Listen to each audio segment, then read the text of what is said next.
that is going to be pronounced, and of course the least being life imprisonment, and the maximum could be the death penalty. So of course there is that chance of what is really going to happen here. The family there still wanting justice to be served here, saying that the case is not complete. It will only be completed after the others who are involved in the killing of their daughter are also punished. We will keep tracking the story. For now, we are slipping into a very short break.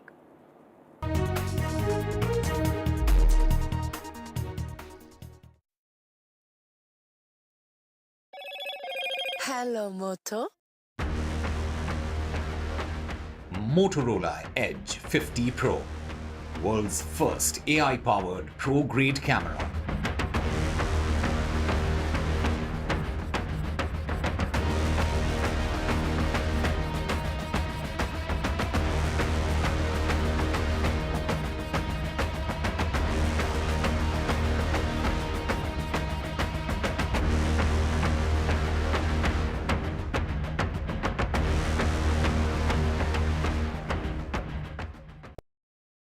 I've been reporting on all issues, big and small, from Andhra Pradesh, Telangana, rest of South India, bringing you all the action, all that you need to know, all that you want to know. The energy of Maximum City is infectious. I bring in that energy in our news coverage from financial capital, Mumbai. Covering from the southernmost part of India over the last 23 years, I bring in-depth and 360-degree coverage from the Dravidian heartland. The land of Mishti is also known for its bitter politics. I have seen much water flow under the Howrah Bridge, covering Bengal in all its vivid colors.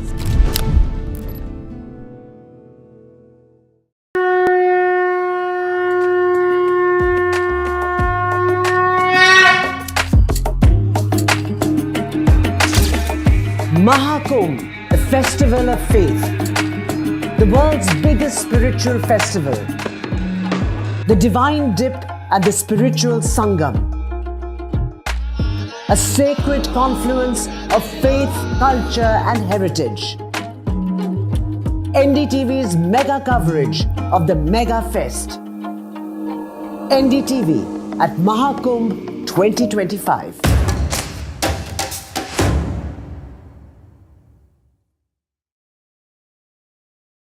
In today's interconnected world, India's voice is more crucial than ever. When India speaks, the world listens. At NDTV World, we are that voice, bringing you intelligent and insightful news from India and beyond. From geopolitics and diplomacy to economic shifts, migrations, tech disruptions, and the stories of our diaspora. We cover the news that shapes our global future. NDTV World, your new home for global news, is here.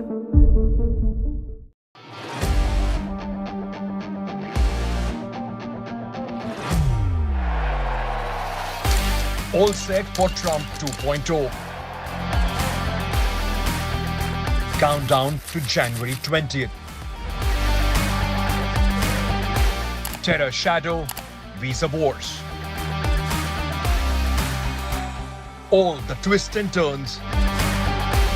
Tracking Trump takeover. Every day at 10:30 p.m. only on NDTV 24/7. Hello and welcome to the best of the World Economic Forum in Davos, Switzerland. For 2 decades, NDTV has been a window to the world's greatest thinkers, leaders, Nobel laureates and stars at the World Economic Forum in Davos, Switzerland. From Bill Gates to Shakira to Randy Zuckerberg to top ministers to what is often the biggest story, India, a global economic powerhouse. Conversations around our greatest challenges, from AI to wars to sustainability. Join us, NDTV's Vishnu Shom and me, Neeraj Shah, as we engage with the world's finest. NDTV at Davos from January 20th to January 25th.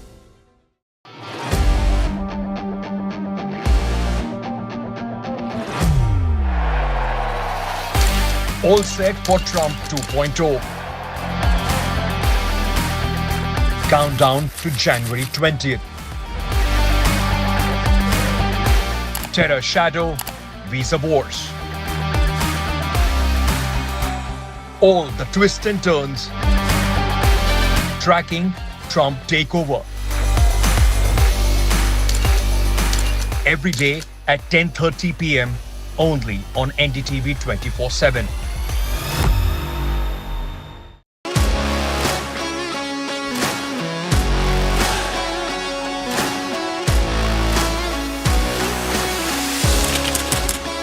We are able to maintain the democratic fabric and the democratic system.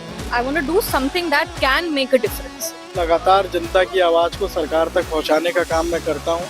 I was a student up until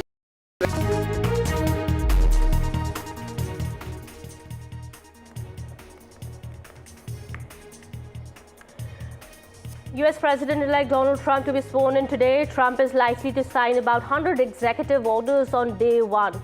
Trump has also vowed to impose harsh immigration limits.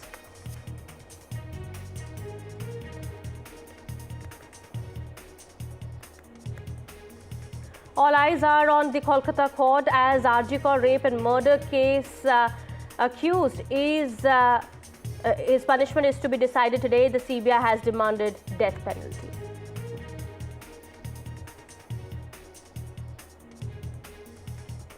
In Saif Ali Khan's stabbing case, the crime scene is to be recreated today. The accused is expected to be taken to the crime scene, and also Saif Ali Khan is not expected to be discharged today by the doctors.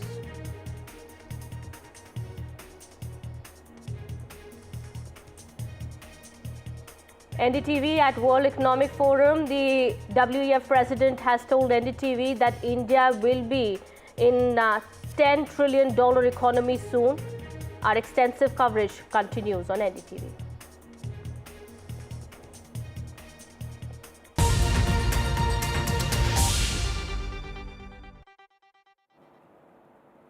Hello and welcome. You're watching NDTV 24/7. My name is Kitty Behel. Donald Trump will return to the White House as a new US president almost 4 years after he pledged to return to the US Capitol in some form after the infamous riots of January 2021. Well, the inauguration will take place at 10:30 p.m. Indian local time. Remember, Donald Trump, whose first term lasted from 2017 to 2021, had refused to attend the inauguration of Joe Biden, who defeated him in 2020. He left Washington for Florida ahead of the ceremony, vowing, "We will be back in some form." Trump has broken with precedent and invited several foreign leaders to the ceremony. While historically they've not attended the inauguration due to security concerns and have sent diplomats in their stead. Well, Argentina President, who is a strong supporter of Trump's, has said he will attend. As per reports, also Italian Prime Minister Giorgia Meloni has said that she hopes to attend the inauguration. Chinese President Xi Jinping is not attending despite an invitation, but is sending a senior envoy.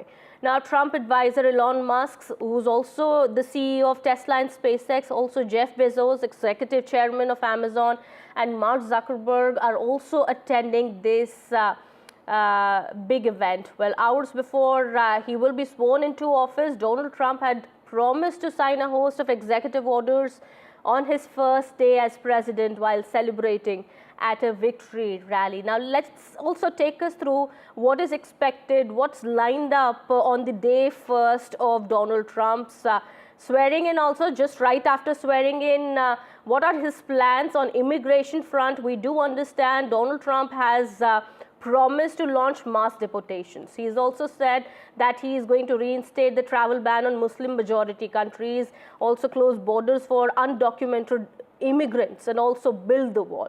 Well, that's been one of the major promises that he has made. On trade and economy front, he's said that he's going to be imposing 25% tariffs on Canadian and Mexican imports, also promised to add 10% tariffs on Chinese goods. And there are a host of promises, other promises also that he's made, and what's all lined up as part of his plans going ahead on the front of climate and energy. Also, we do understand, US is planning to exit the Paris Climate Agreement again. Also, he's all set to scrap Joe Biden's climate policy. That is also something that's on the cards. Well, what we are also learning is that on the front of tech, it is very much expected that well, the TikTok ban that has been in a lot of controversy and has been in the news in the last few days. Donald Trump has already said that he wants to save TikTok, so that ban is to be postponed. That is what is expected. And well, we'll keep an eye, of course, as to what all is lined up. But yes, at 10:30 p.m. today, this inaugural ceremony is going to take place, and this is going to be an indoor event, remember. Because of the bad weather in America, Donald Trump earlier had announced that this ceremony will take place indoors. Well, also, we have more now coming up on this. NDTV Washington reporter Kate Fisher gets us this report. Take a look. The weather may be freezing in Washington, but President-elect Trump is fired up. He said that he's preparing more than 100 executive orders for his first day in office in a show of force that will set the tone for the next 4 years. Many are likely to reflect his pledges to bolster immigration enforcement and improve border security. And in major metropolitan areas, immigration raids could begin almost immediately as he follows through on campaign promises to deport undocumented migrants. And those jailed for their part in the January 6th attack on the US Capitol will be awaiting word of potential pardons from the new president. And world leaders will be watching to see if he begins executing his plans for tariffs, land grabs, and ending wars. His inauguration ceremony will begin at 12 p.m. local time, but instead of the traditional ceremony on the steps of the US Capitol, it will take place inside the Capitol building because of these cold temperatures here in Washington. The guests include some of the richest and most powerful people in the world. Every living former president is set to witness Donald Trump's return to power. But some prominent Democrats, including former First Lady Michelle Obama and former House Speaker Nancy Pelosi, are opting out. 3 of the world's wealthiest men will be there. Elon Musk, Mark Zuckerberg and Jeff Bezos are expected to be among the major tech executives there, along with the chief executive of the imperiled social media app TikTok. President-elect Trump invited Chinese President Xi Jinping, but the country's vice president will attend on his behalf. Several world leaders who share Mr. Trump's ideology may also be there, including Argentina's right-wing populist president Javier Milei and Italy's Giorgia Meloni. Representatives from key US allies in the Asia-Pacific region will also be attending, including the foreign ministers of India, Australia and Japan. From punitive trade tariffs to mass deportations and ending wars, Donald Trump has promised a lot for his second term, and in a few hours we'll know just how much of this is set to happen on day one. Kate Fisher, NDTV, Washington.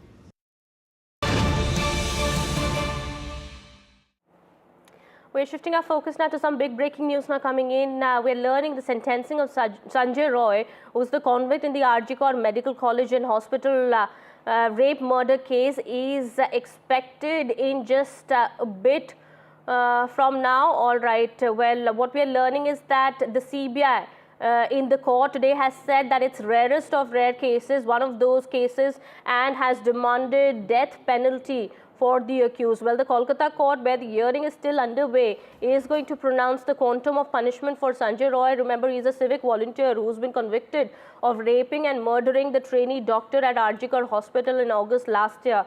And the judge in the court, we do understand, has asked the accused Sanjay Roy as to what his views on punishment in this case should be are. And he said that we want to know your views on punishment. It has been proven you raped and killed the victim. All right, we have Tanushka, my colleague, joining us in the broadcast here. She is getting us more from the court. Tanushka, what more details can you give us? What's happening in the court? Right, Kitty. So we need to understand that, the charges under which Sanjay Roy has been convicted entail a minimum sentence of life imprisonment, while the maximum can also be a capital punishment, which in other words, it's a death sentence. So right now, the proceedings in the court are, arguing whether or not a death penalty should be sentenced or should be given out to Sanjay Roy, as he is the main accused and convict in the case. The prosecution is saying that there are a category of cases wherein death death penalty can be given and is the rarest of rare category.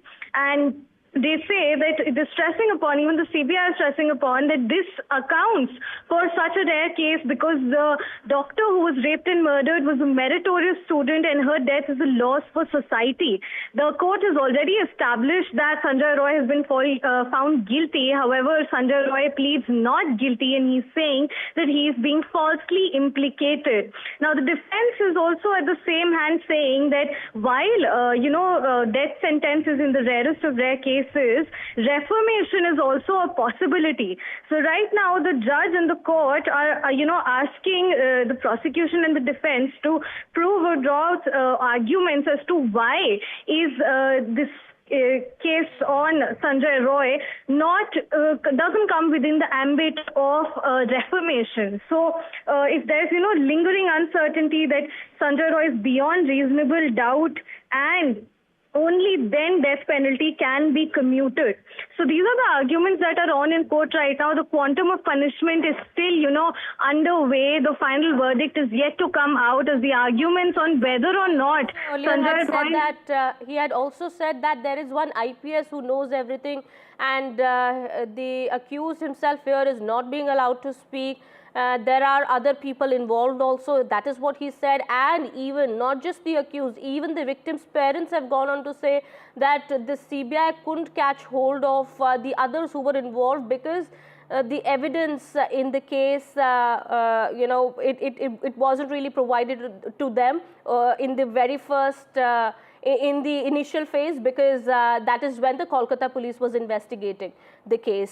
So is there a possibility that these other aspects of the case could also be looked into?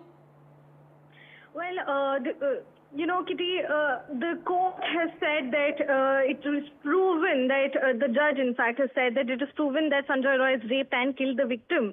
And Sanjay Roy, of course, is pleading not guilty, and he's saying that he's he's being framed and he's being falsely implicated. The parents of the deceased are also, believing that the CBI has not done its part on the investigation, and they also believe that several others are involved. They are, of course, in support of the court of law. They have faith and belief in the judicial system with the conviction of Sanjay Roy, but they also believe that there may be other people involved. However, all the evidence that has been put forward in the court points towards Sanjay Roy. So that means this is the end of it. This is the end of the case, and we do hope that justice will be served to the victim of the case. And of course, there has been a lot of protest and chorus to provide justice to the victim in this case. But we do understand with this quantum of punishment that is going to be announced today, this means the end of it.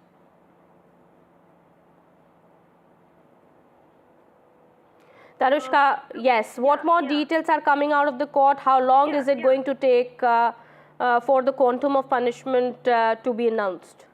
The judge has said that, they're here to deliver justice on the basis of the evidence that is produced before them, and only on that basis they can decide. So the charges have been proved, and they're now hearing their views, Sanjay Roy's views on his punishment, and the category of cases is being discussed, which is, does it deserve a death penalty or a life imprisonment? So these are aspects that are being discussed right now in court. However, as you pointed out, the final verdict on the same, whether or not it is Sanjay Roy or not, of course, lies in the hands of the court. Absolutely. Well, but why did the judge ask the accused as to, they wanted to know about his views on the punishment? What was happening then? Well, that's, due procedure in such an argument and hearing in court, wherein the accused is also given the opportunity to speak. And as earlier as well, when in the past hearing, when he was being taken out of court, Sanjay Roy had said that he's not being allowed to speak. And this is also in the same, he's reiterated in court today as well, that he's being framed. So these are the arguments that are currently ongoing, and the defense is also saying that there's a doctrine of residual doubt.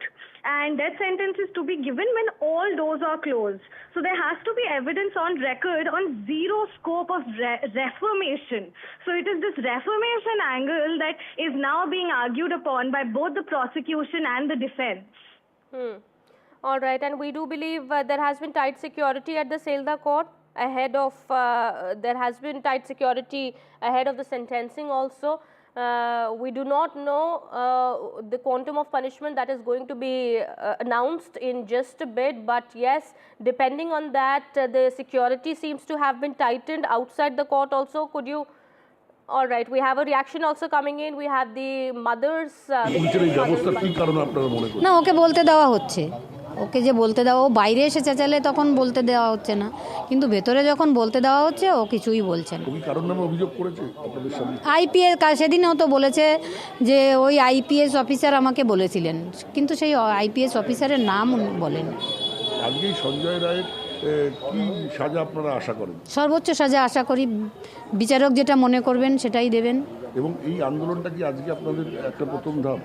আন্দোলনটা প্রথম ধাপ, এবং সমস্ত দেশবাসী, সমস্ত বিশ্ববাসীকে বলবো হতাশ হওয়ার কিচ্ছু নেই।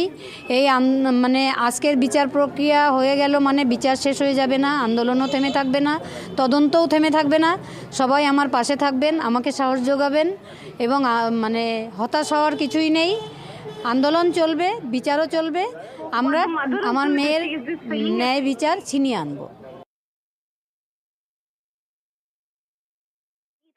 Court only he's speaking when he's outside of court.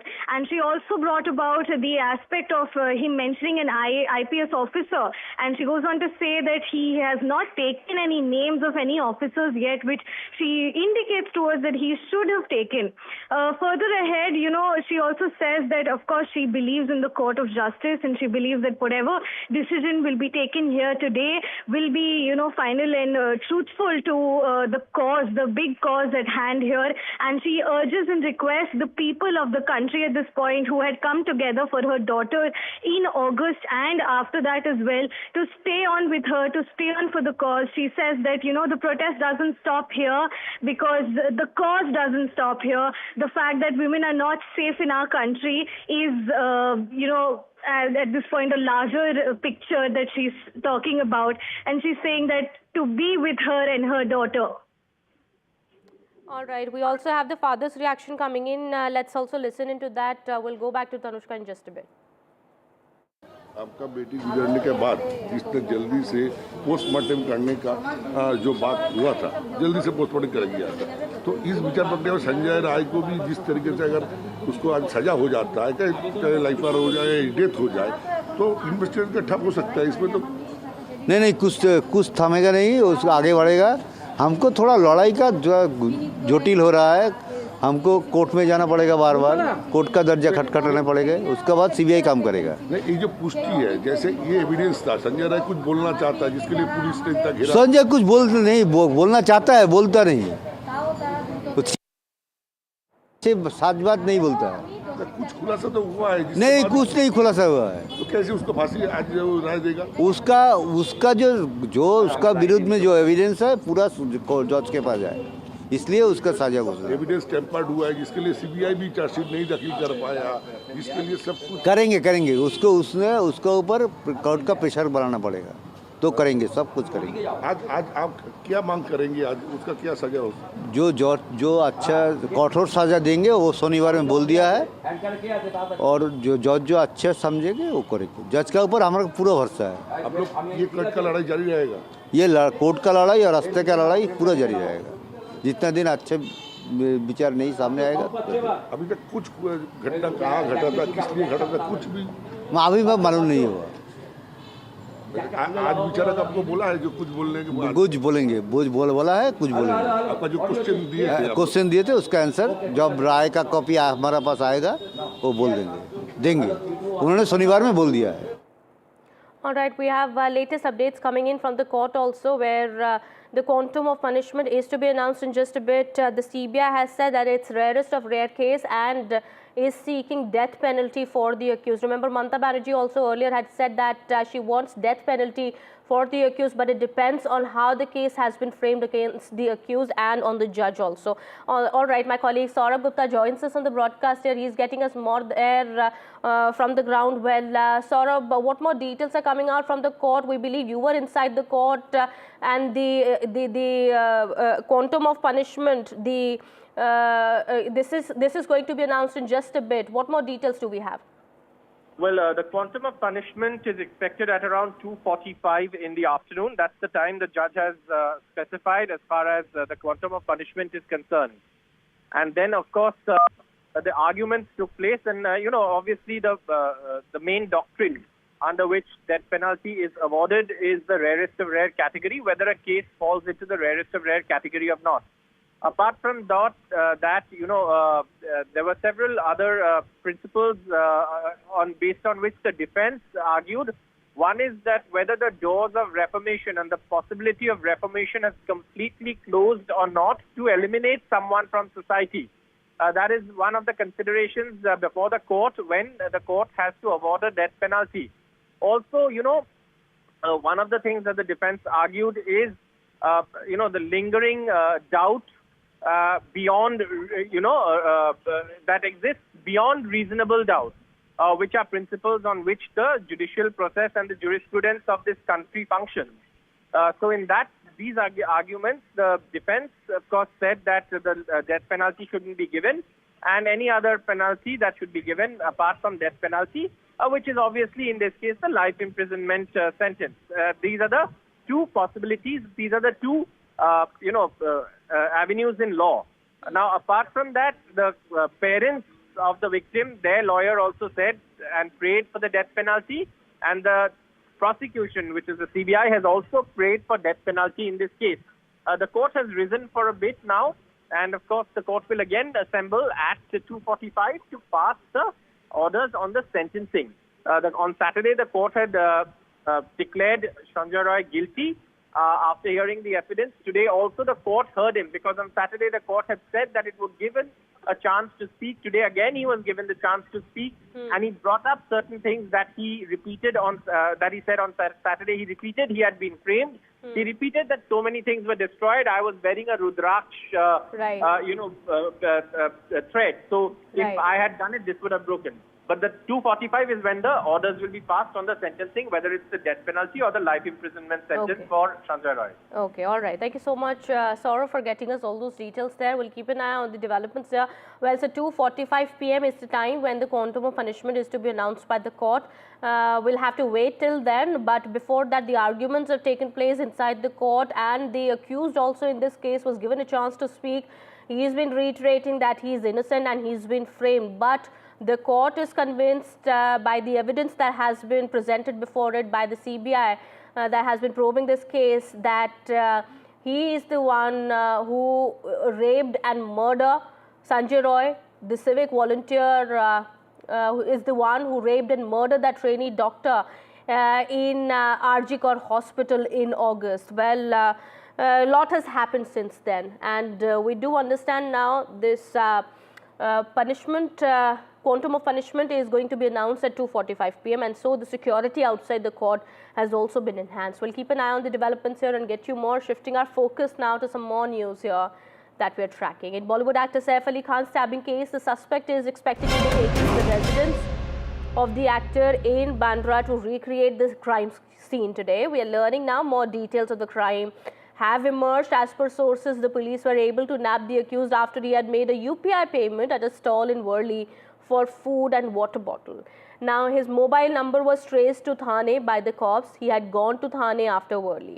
Also, to remember, the Mumbai police was granted 5 days police custody of Mohammad Islam Shehzad. The police is still investigating the case, and as per doctor, Saif Ali Khan is not going to get discharged today. However, his sister had said earlier that he is recovering well. First, that we're very, very happy that he's recovering well, and we're very thankful, and we feel very blessed and grateful that it wasn't any worse. And thank you for all your wishes. Thank you so much. Thank you. Thank you. All right. My colleague Anuj also now joins us on the broadcast. He is at Saif Ali Khan's residence. Also, we have Abira, my colleague, joining us from Lilavati Hospital. Anuj, what more is being learnt? We do understand the crime scene is likely to be recreated today, and the cops are also expected to take the accused to the crime scene. That is Saif Ali Khan's residence. Where is that expected? The recreation of the crime scene is one of the priorities of the Mumbai police, but we are not yet sure if it is going to happen today or in the next couple of days, because the police made it clear yesterday that this is one of their top priorities, but they haven't really confirmed when exactly are they going to bring the prime accused here in his Bandra, in Saif Ali Khan's Bandra residence to recreate the crime scene. And that's because the police wants to know how is it that the accused made his way through to the 12th floor of this particular apartment, which has got a few cameras on all the on all the four sides, and has also had substantial security presence, except for that particular day when that individual made his way through an AC duct and entered the house using the washroom window. Now, this is what has theoretically been suggested or stated by the accused, but that is to be seen in practical sense by the police, and that is why the recreation of the crime becomes so important. The police was able to nab this particular individual yesterday in the early hours of Sunday, it was an operation that was being taken ahead by multiple teams that were formed by Mumbai police and which was spread across the city and even in the close by areas like Thane, where he was eventually caught. Now, the police was also looking at the only evidence the police had, or the only direction that the police had in the beginning was the face of the individual that was caught in the CCTV footage. Later they tried to look at the CCTV footage at various different railway stations, be it Dadar, Bandra, Andheri, and that is when they first spotted this particular individual in DN Nagar in the Andheri region outside the railway station. They tried to join the dots with the help of the biker who had dropped this particular individual in Andheri, got his contact and made sure that they get contact of the prime accused, through which it was easy for them to locate him because he'd used his phone on multiple occasions, especially for buying himself a breakfast on the day of this incident, that is on the 16th of January. Later he moved from one place to the other on multiple occasions, and also changed his names multiple times, but he was eventually nabbed yesterday morning. Although there are still some pertinent questions that have been asked to the police. Was robbery the sole motive is a primary question. Is this particular accused exactly the one who was there in the CCTV footage? Because when you put both these images side by side, there isn't much resemblance to the naked eye, right? So a lot of clarification from the police side is also expected. Yesterday, when the police DCP in Bandra took the press conference, they stated that a lot of these details will come out in the next 4 or 5 days, before the 24th of January, when the first police custody of the prime accused will end. And we'll get to know more about not just the nature of the crime, but also about the credibility of the CCTV footage that was put out in the first, and also about the origin of this particular individual, and the kind of steps that Maharashtra police, Mumbai police and ETS will be taking to curb such kind of incidents in the future. All right, Anuj. Let's also take an update on Saif Ali Khan's health also. My colleague Abira also with us. Abira, we do believe, as per doctor, Saif Ali Khan is not expected to be discharged from the hospital today? Yes, absolutely. We spoke to the doctor today, Dr. Dange, who is the neurosurgeon head of Lilavati and who did the neurosurgery on Saif Ali Khan. He updated us saying that he is doing great, but he would not be discharged today. When asked about when we can expect his discharge, him getting discharged, he said that they will officially give a statement regarding his discharge, but for now there is no such event as of now. So he is not getting discharged anytime soon. He will let us know and we'll keep you updated. We know that neurosurgery is a major surgery and it was a 5-hour long surgery. So the doctors have said that he needs complete bed rest and he needs to not meet visitors. They have limited the number of visitors coming in all day. We usually see family and family coming in and going. Yesterday we saw Arjun Kapoor, Malaika Arora coming in and Amrita Rao, who is Kareena Kapoor's closest friend. But other than that, visitors are being limited because there is a chances of infection, and maybe that is one of the reasons that they are planning to keep him in the hospital and restricting him from going anywhere. All right, thank you so much, Abira, for getting us all those details there. To Anuj as well, we'll keep an eye on the developments here and come back to you both in just a bit and try and get more details. Meanwhile, that's the latest that's coming in at this point in time. More developments are likely to follow. We'll get you that as more updates come in. Meanwhile, we are shifting our focus now to news coming in from the national capital. The BJP and the Aam Aadmi Party are at it again with new posters. BJP has taken the Ghoshna Mantri jibe at Arvind Kejriwal.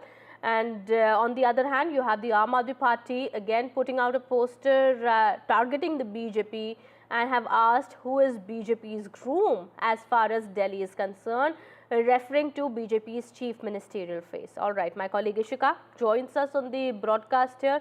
Ishika, well, this fight between the Aam Aadmi Party and the BJP is only going to intensify in the coming days with this latest poster war also now erupting. Well, certainly, now the poster war between both the parties, that is, the BJP and the Aam Aadmi Party, only escalating as, the dates for the polling of Delhi election nears. Today, both the parties have yet again released posters. Now, first of all, if we talk about the Aam Aadmi Party poster, well, they have yet again attacked the BJP for having no chief ministerial face in the Delhi polls, saying that who is the groom, or rather the chief ministerial candidate against Arvind Kejriwal from the BJP side. You can very clearly see in the poster that, they have depicted that this entire, what you call Doli, is being carried on the shoulders of Amit Shah and JP Nadda, but there is no one to be seen as the dula or the groom, asking as to who is the one who is going to be leading this, Delhi poll campaign of the BJP.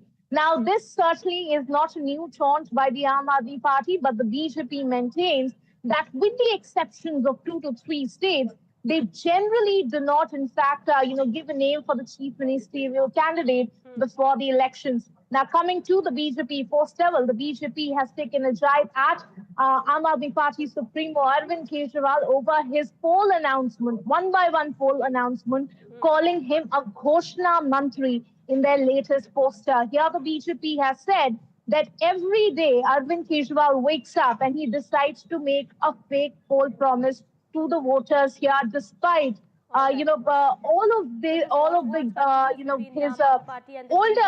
promises showing no results. It's going to be a very fierce fight between the two sides, as the BJP is also not leaving any stone unturned in order to make sure that it's able to woo the voters of Delhi by making promises as well. The Aam Aadmi Party, of course, has been doing that since some time now and has been, what is actually called as freebies also. That is also being given to the people of Delhi, and that is what the BJP has been complaining of. But yes, the BJP, remember, had won only 8 seats in 2020 polls, and this time around it looks to better its tally. Will it be able to do so or not? That remains to be seen.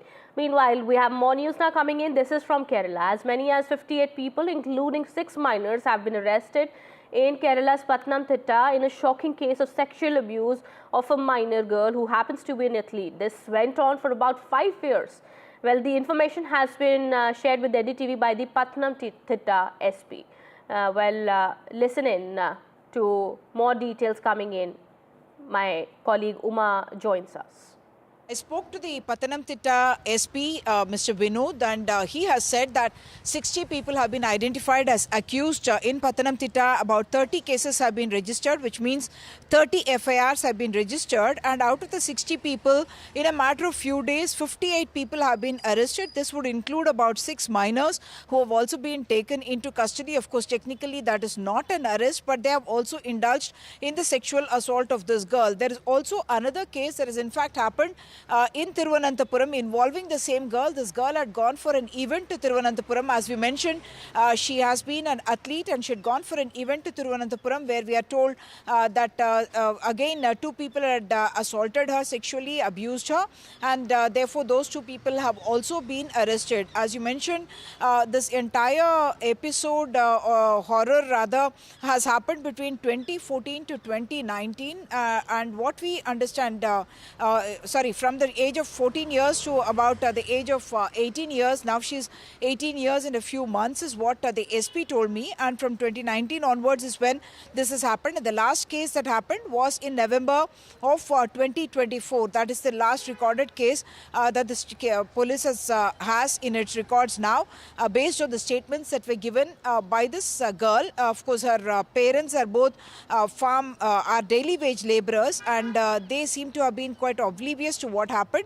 The police has found corroborative evidence in the form of the cellular digital evidence in the mobile phone that the girl was using, through which she was in fact solicited or coerced or made to indulge in these kind of activities. It of course began with a neighbor who was some kind of a mentor, sports mentor for her, who had lured her into sexual activity when she was about 14 years of age, and subsequently we are being told that he had used the video and photographs of that time to blackmail her, and the net just grew. And shockingly, it's not just the sports trainers, people in the neighborhood, as well as fellow athletes who had exploited this girl, and also her own classmates. It was after a teacher had alerted about the entire happenings that the Child Welfare Committee came into play, and that is when this entire horrific saga was revealed and came to be known to the police and authorities. Back to you. Well, keep an eye on the developments here. Meanwhile, some more news that we're tracking. A middle-aged farmer died by suicide due to alleged harassment by bank officials over the alleged loan repayment. Well, a heart-wrenching CCTV video of the suicide in Adilabad district has triggered widespread outrage against the Congress government. Well, the farmer entered the bank and was seen drinking poison a while later. He then sat on the chair where he collapsed. So that's what Mr. K.T. Ramarao, BRS working president, has tweeted on X. He has put a post on X where he has shared the CCTV footage from the bank, where he says that this farmer was feeling very stressed out because of the outstanding loans and because of not receiving any of the benefits that were promised by the Congress government before coming to power. And subsequently also they have been saying that they have extended loan waiver as well as other benefits like Raitu Bharosa, which is a farmer assistance amount. But the BRS working president says that this death should directly be blamed on the Congress government here for failing to support this farmer through the stress. BRS leader Mr. Harish has in fact said that more than 400 farmers have died by suicide in the last 1 year of the Congress government, and they are saying that because farmers have not received the Raitu Bharosa, which was one of the 6 guarantees promised by the Congress, that 15,000 was meant to be paid, but they have scaled down the amount, saying that we are paying 12,000 rupees, and they say that there is not even 50% coverage of the farmers, and that is a claim that is being made by the government. The second part of it is, of course, is loan waiver as well and other support services to the farmers. This entire battle that is playing out, political battle, in a sense, talking about the farmer distress, while the BRS is blaming it on the failure of the Congress government to provide the guarantees that they had promised during their run-up to the elections. The Congress government, however, is saying that this farmer had died because of certain personal reasons, that he had a tiff with his wife, and he was had drunk alcohol, and he was of course having outstanding loans, but they are blaming this largely on a domestic dispute that happened, after which he had died by suicide. Back to you. All right, news coming in from Uttarakhand. Uttarakhand is all set to implement the UCC. Uttarakhand Chief Minister Pushkar Singh Dhami had announced the implementation of Uniform Civil Code starting January 2025. Well, the state has made all preparations, including a dedicated portal and mobile application for online services. Dhami had said that the state has done its homework for the implementation of the UCC, and with that, Uttarakhand will become the country's first state to implement the UCC after independence. He has also instructed the officials to ensure proper training of the personnel, besides arranging all kinds of basic facilities to implement the provisions of the code. हमने ये वायदा किया था कि हम सबसे पहले सरकार बनने के बाद पहला काम करेंगे, यूसीसी का विधेयक लाएंगे। हम यूसीसी का विधेयक लेकर आए और उस पर सभी ड्राफ्ट कमेटी ने ड्राफ्ट बनाया, विधेयक पास हुआ, राष्ट्रपति महोदय की मंजूरी मिल गई, एक्ट बन गया।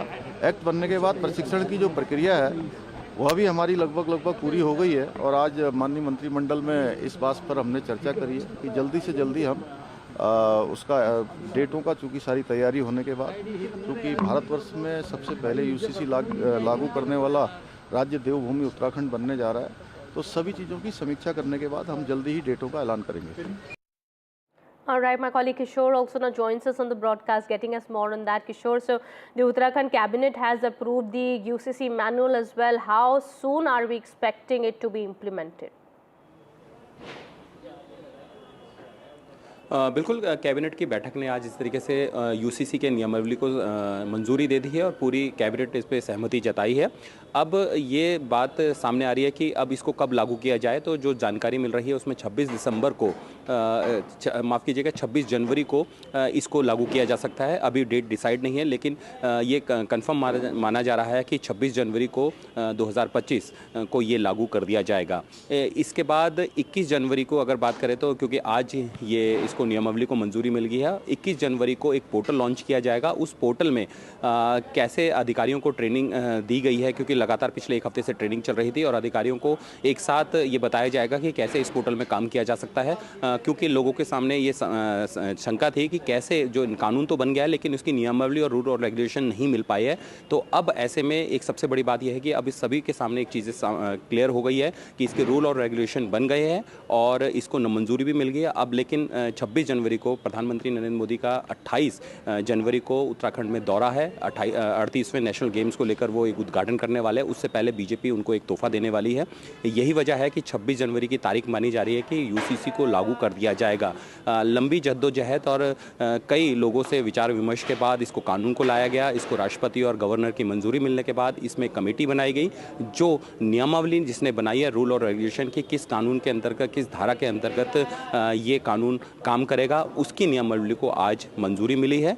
अब सिर्फ ये तारीख का इंतजार किया जा रहा है कि कब इसको लागू किया जाएगा और उसके बाद उत्तराखंड आज़ादी के बाद पहला ऐसा राज्य बन जाएगा जो यूसीसी कानून को लागू करेगा। जी, Absolutely. Thank you so much, Kishore, for getting us all those details there. So with that, Uttarakhand will be the first state in the country to implement the UCC. We'll keep an eye on the developments here on this big story, and 26 January, as per my reporter Kishore here, is the date when this is expected to be implemented. All right, shifting our focus now to news coming in from Rajasthan now. Bird flu alert has been sounded in the state. We are learning now there has been a spike in the bird flu cases in Jaisalmer especially. 32 Kurjan birds have been found dead as per reports coming in. What we are also learning is that the bird flu has been detected in migratory birds, and there has been an advisory that has been issued by the state government over using of water ponds as well. Well, my colleague Harsha gets us more on that. Yes, absolutely. In fact, it's a huge source of worry because, you know, these demoiselle cranes are migratory birds and they have been found dead over the weekend, over the past 3 days actually, in Jaisalmer area. Now, remember, the cause of concern is that these birds could actually spread the flu to other animals. There's also been some worry because they found the dead carcass of a chinkara. That's also caused some worry, and also another bird. Now, the lab tests have confirmed bird flu. So, of course, there's an alert across Rajasthan because remember, these are, as I said, migratory birds. Now, Jaisalmer is also home to the Great Indian Bustard. There are only about 200 species of the Great Indian Bustard which are left really, and a majority of them are in Jaisalmer. And also, you know, Sariska, Ranthambore, Ghana. This is the season when you have migratory birds coming and settling in these areas. So if there is an outbreak of H1N1 or bird flu, there is not only is there worry for poultry, because of course those farms have been alerted, but also for migratory birds. So across Rajasthan, places like Sariska, Ranthambore, Ghana, the bird sanctuary are all on alert. Definitely a cause of concern.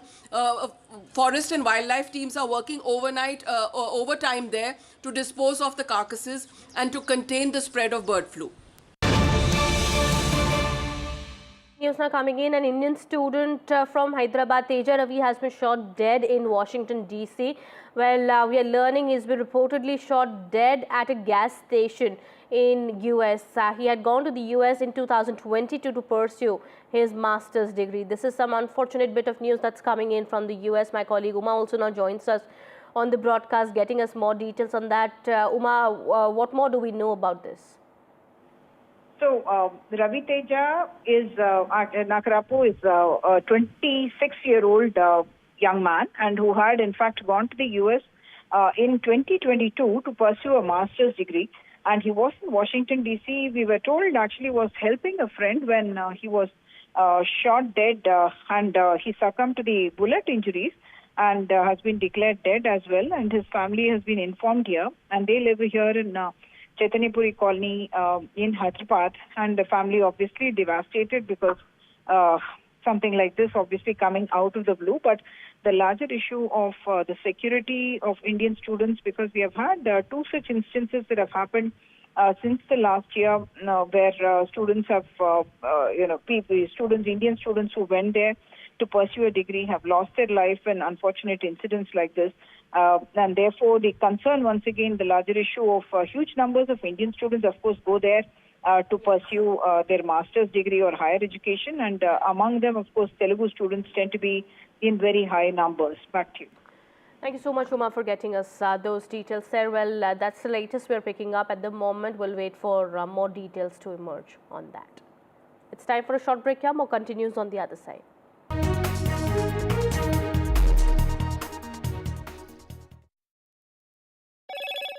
Hello, Moto. Motorola Edge 50 Pro, world's first AI-powered pro-grade camera.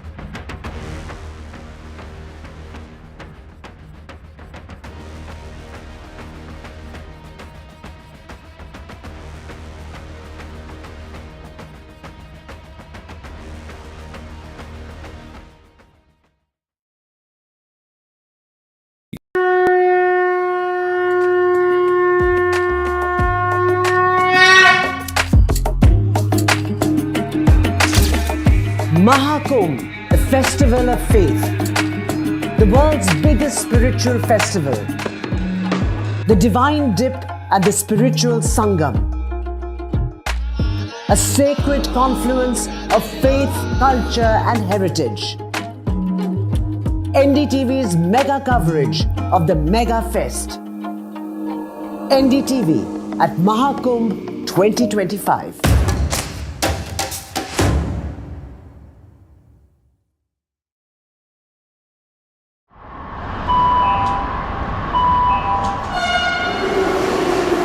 Kind attention, please.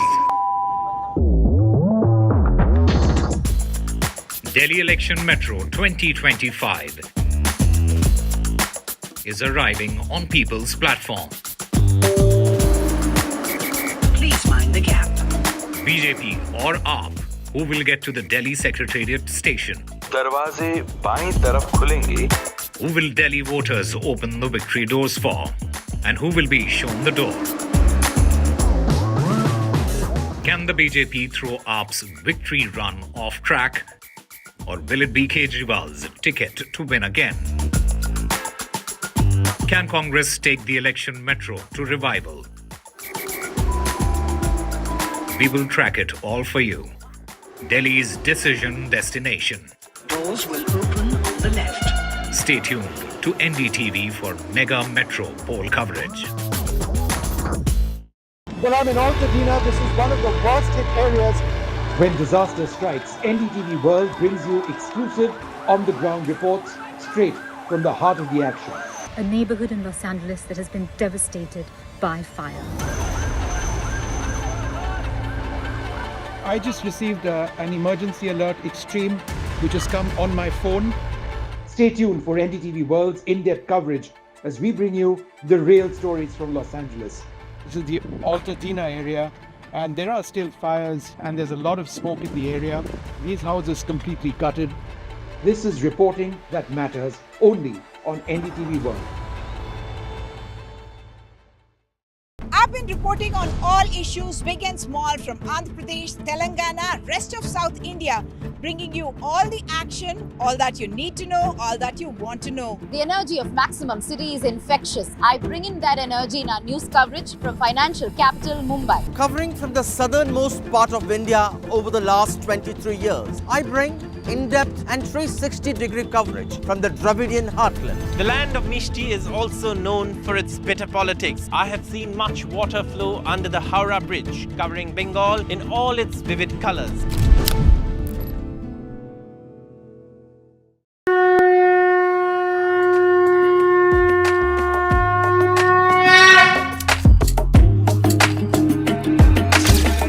Mahakumbh, the festival of faith, the world's biggest spiritual festival, the divine dip at the spiritual Sangam,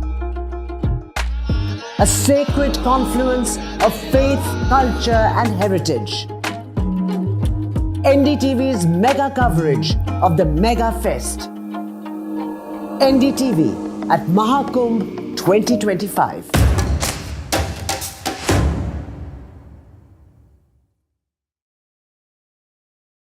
In today's interconnected world, India's voice is more crucial than ever.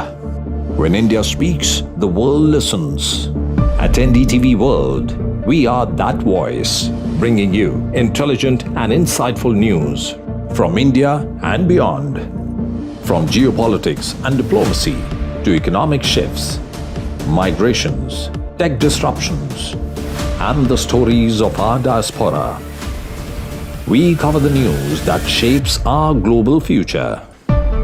NDTV World, your new home for global news is here.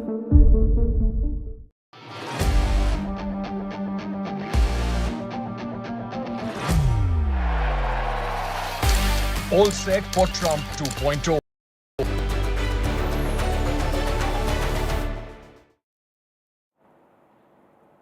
Welcome back after the break. The World Economic Forum President and CEO has predicted India's growth has potential to reach 7 to 8% with the help of reforms. On whether India's target of becoming a developed nation by 2047 is realistic, Mr. Brendis said that India will be a $10 trillion economy soon, and what also works in the interest of India is that the trade is now pivoting more towards digital trade and services. Here is what he told Vishnu Show. India has a huge presence at the WEF every year, and one of the primary themes, of course, is growth. You would have seen the latest numbers. India just under 7%, but among large nations and growing nations, it is still quite formidable. So how would you look at the India growth story first up? So India has a great potential, and it is still growing pretty well, maybe 5.5–6%. This year, but there is no reason why India cannot pick up again and do 7–8%. Of course, provided that there are reforms when it comes to investments, reforms also in infrastructure, reforms in investing in education and R&D. We do expect that in a few years, India will be 20% of the overall global growth. Yeah, that is quite incredible. And what works also for India is the enormous strength in startups. There's more than 120,000 startups in India. I think is more now than 120 unicorns. So that ecosystem, I think, is the basis also for future growth. India has targeted 2047 to become a developed nation. Do you believe that's realistic? Do you believe it can be achieved? I think India will be a $10 trillion economy pretty soon. What also works in the interest of India is that trade is now pivoting more towards digital trade and services. That's growing 3 times faster than traditional goods. And these are areas where India is very strong. You've come out with lots of fantastic reports in the last couple of weeks. You do this every single year ahead of the World Economic Forum Annual General Meeting. You deal with the future of employment and jobs. What are some of the key challenges or opportunities that you see with greater digitalization of the workforce? So it's increased productivity And productivity is like producing more with less resources.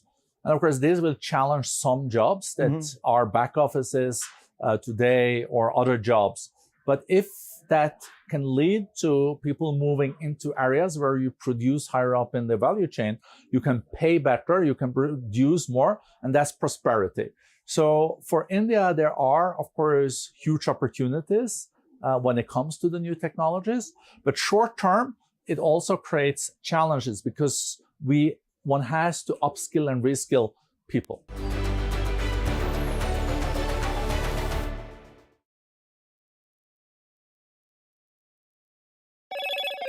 Hello, Moto. Motorola Edge 50 Pro, world's first AI-powered pro-grade camera.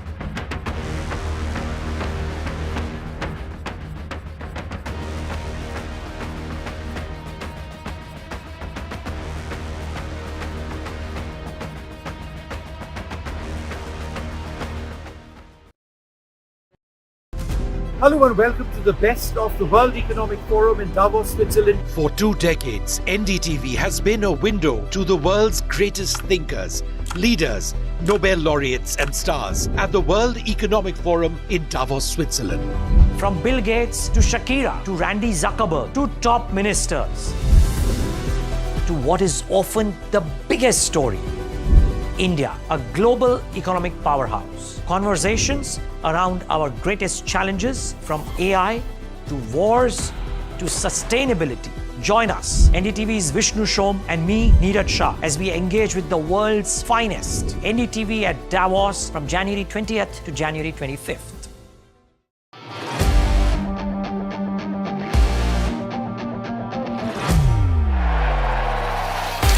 All set for Trump 2.0. Countdown to January 20th. Terror shadow, visa wars. All the twists and turns. Tracking Trump takeover. Every day at 10:30 p.m. only on NDTV 24/7.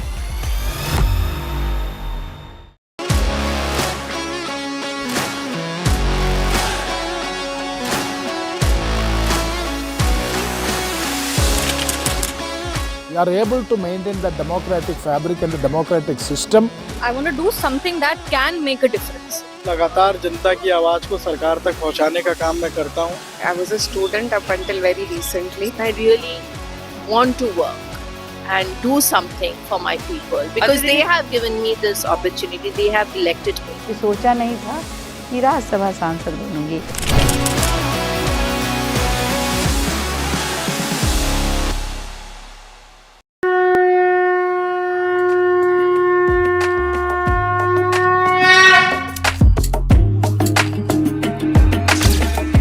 Mahakumbh, a festival of faith, the world's biggest spiritual festival, the divine dip at the spiritual Sangam, a sacred confluence of faith, culture and heritage. NDTV's mega coverage of the Mega Fest.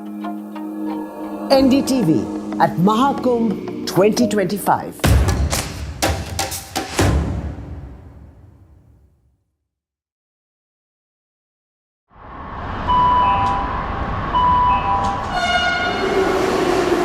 Kind attention, please.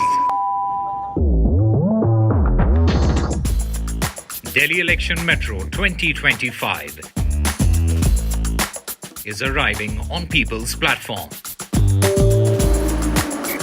Please mind the gap. BJP or AAP, who will get to the Delhi Secretariat station? दरवाजे बाईं तरफ खुलेंगे. Who will Delhi voters open the victory doors for? And who will be shown the door? Can the BJP throw AAP's victory run off track? Or will it be Kejriwal's ticket to win again? Can Congress take the election metro to revival? We will track it all for you. Delhi's decision destination. Doors will open on the left. Stay tuned to NDTV for Mega Metro poll coverage. Well, I'm in Altadena. This is one of the worst hit areas. When disaster strikes, NDTV World brings you exclusive on-the-ground reports straight from the heart of the action. A neighborhood in Los Angeles that has been devastated by fire. I just received an emergency alert extreme, which has come on my phone. Stay tuned for NDTV World's in-depth coverage as we bring you the real stories from Los Angeles. This is the Altadena area, and there are still fires, and there's a lot of smoke in the area. These houses completely gutted. This is reporting that matters only on NDTV World. I've been reporting on all issues, big and small, from Andhra Pradesh, Telangana, rest of South India, bringing you all the action, all that you need to know, all that you want to know. The energy of Maximum City is infectious. I bring in that energy in our news coverage from financial capital Mumbai. Covering from the southernmost part of India over the last 23 years, I bring in-depth and 360-degree coverage from the Dravidian heartland. The land of Mishti is also known for its bitter politics. I have seen much water flow under the Howrah Bridge, covering Bengal in all its vivid colors.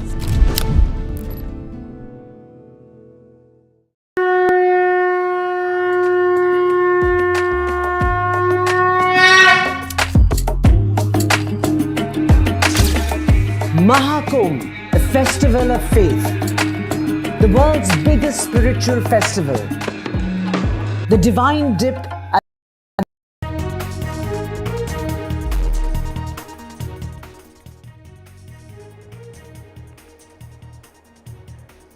Accused Sanjay Roy sentencing at 2:45 p.m. today in the RG rape and murder case. CBI has demanded death penalty for the accused. US President-elect Donald Trump has promised he will make heads spin on his first day back in office. Donald Trump is likely to sign about 100 executive orders on day one.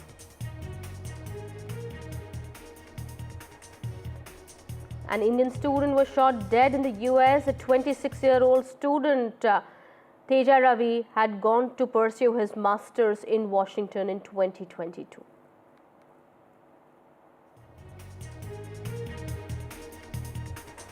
In the Saif Ali Khan stabbing case, the crime scene is to be recreated. The accused will be taken to the crime scene, that is Saif Ali Khan's home, very soon.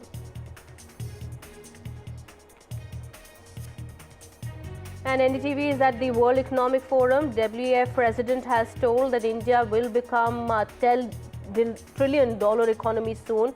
The extensive coverage and NDTV continues.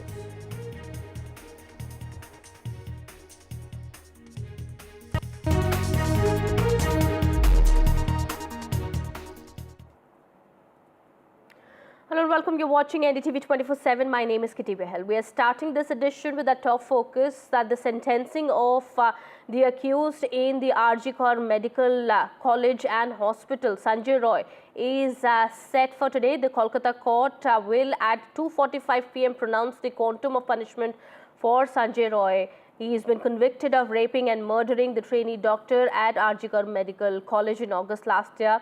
Well, the family of the victim continues to remain, they are claiming that there were more people involved. They've repeatedly also said that this couldn't have been one person's job. Well, the mother of the victim had said that the case was not complete. It will only be completed after the others who were involved in killing her daughter were punished.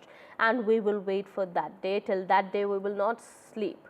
Also, a lot has been happening in the court. There were arguments made earlier. Also, we have my colleague Saurabh Gupta joining us on the broadcast. He'll get us more details as to what happened in the court today. Saurabh, take us through the details. We do understand the sentencing is expected at 2:45 p.m. But before that as well, arguments had taken place in the court earlier today. What was said and what was the prosecution's argument? Well, largely what happened today was the arguments over the quantum of sentencing. Now, the provisions and the sections under which Sanjay Roy has been convicted carry the maximum penalty of death penalty, and the minimum is, of course, life imprisonment. So obviously, in this case, the prosecution argued for a death penalty, the maximum penalty, arguing that the case fell into the category of rarest of rare. On the other hand, the defense argued for leniency while, awarding the penalty or the punishment and sentencing, given the fact that, they said they relied on two things. One is, of course, they said, the principle of lingering doubt, beyond reasonable doubt even, and they said the evidence quality has to be higher even if there is a conviction when one is awarding the death sentence to someone. So these were largely, the arguments, and on several principles of jurisprudence, these arguments took place on both sides. The family's lawyer, the victim's family's lawyer, also argued for the death penalty, and the court has now heard those arguments, and the arguments have concluded, and the court will pass its order at 2:45. Sanjay Roy was also given an opportunity to speak in court, and he repeated his statement that he made earlier also, that he was wearing a Rudraksh bead, and that would have fallen and broken if he had committed the crime. He said he was being framed. However, the court judge told him that he had been convicted based on the evidence that was presented before the court, and the court only wanted to know his views on sentencing. So at 2:45, the court would have finished, sort of preparing or writing the order, and the order would be passed at 2:45 on what sentence he gets, and the death penalty has been prayed for by the prosecution. All right. So the family of the victim, however, here, Saurabh, what they are saying is that the case is still not complete, and it will only be over for them when the others also, what they say, there were others also who were involved in this heinous crime, because they are not convinced that it was the job of just one man. And we do understand the accused has also been maintaining that he is innocent, he is being framed, and there were other people involved. Is there any option left here, or is this the end of it? Absolutely. The family has been alleging the involvement of others. They've also alleged a cover-up, and that is something that will have to be investigated. CBI hasn't closed its investigation. It's continuing its investigation on the part of the destruction of evidence. So obviously, this is an ongoing investigation still. One cannot say that the investigation has ended. What the CBI has done is that it has found evidence against one person. It has charge-sheeted that person, and then it has, on the basis of the evidence provided in court, that person has been convicted. Today, that person is being sentenced. However, the evidence that is there in the charge sheet and in the public domain does not seem to suggest the involvement of more than one person. However, it would be premature to say anything on that because that is still an ongoing investigation. Okay. Also, we've seen there has been a lot of anger in the public. There have been protests going on with people out on the streets demanding justice for the victims since some time now, since months now.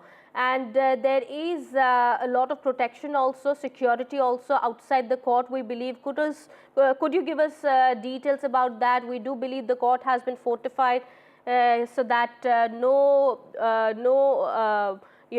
trouble really happens when the judgment is delivered by the court. Absolutely. There are 3 layers of barricading outside the court, and even the media has been kept in one enclosure. Lots of police, obviously a lot of police deployed, and additional security measures are taken when the convict, Sanjay Roy, is brought into court and taken out of court. He, of course, also is brought with heavy police protection and a convoy, so to ensure that nothing untoward takes place during the court hearing or while he is being transported from the court to the jail. Also, like you said, yes, there have been protests outside the court. This is anyways a very crowded place. It's right next to the Sialda station, which is one of the main railway stations, a railway hub in Kolkata. So obviously, there's a lot of traffic, there's a lot of crowd that passes through the area, but massive security arrangements have been put in place. In fact, today the security arrangements are even more than what it was on the day of the verdict. And obviously, that security arrangement will continue till the time Sanjay Roy is in the court premises.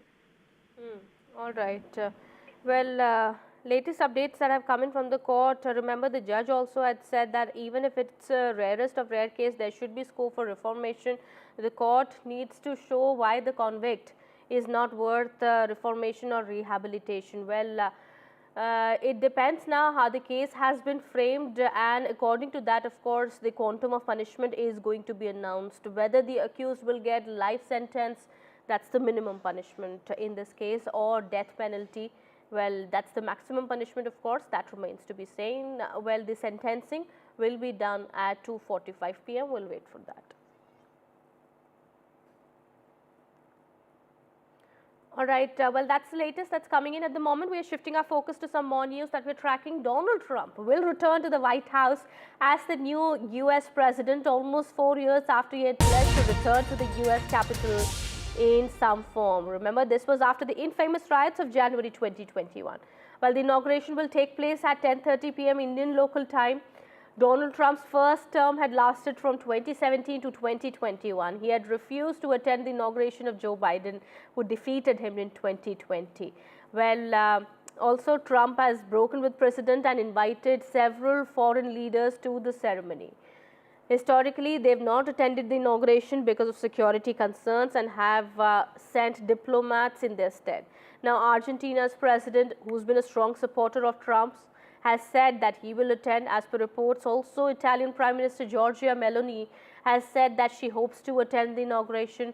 Chinese President Xi Jinping is not attending despite an invitation was sent out to him, but he's going to be sending a senior envoy to America. Well, Trump's advisor Elon Musk, who's the CEO of Tesla and SpaceX, also Jeff Bezos, the executive chairman of Amazon, and well, Mark Zuckerberg are also attending the inauguration.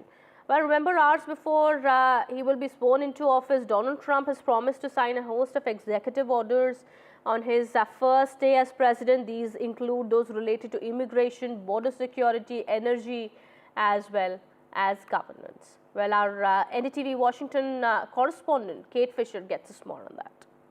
The weather may be freezing in Washington, but President-elect Trump is fired up.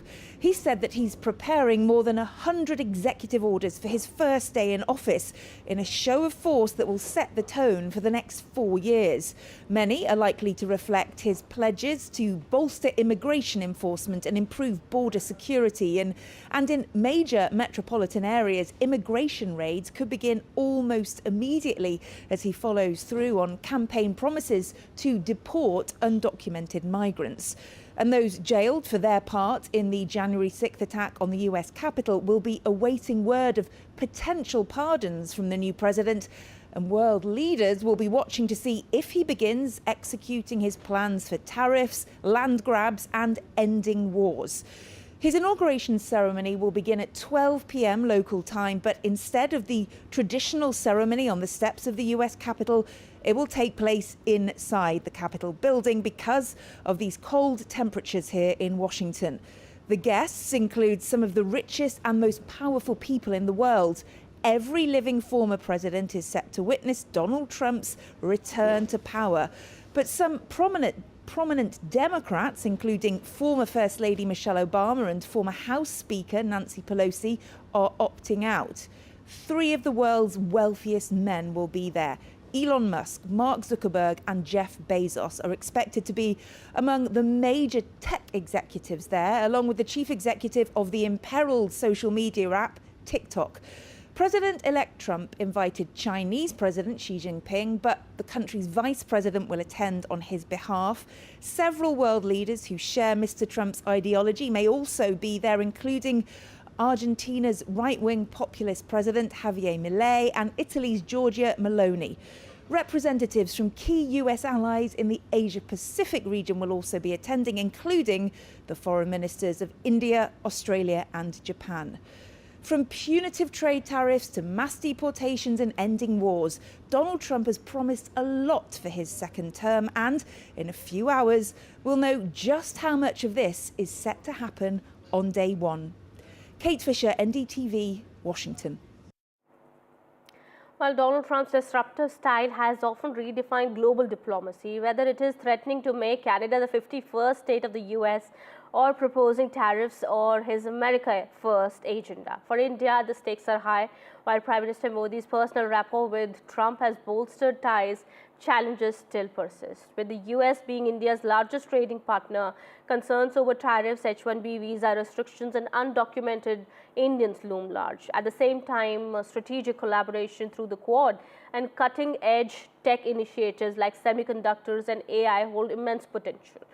Will Trump 2.0 reshape this crucial partnership is the question.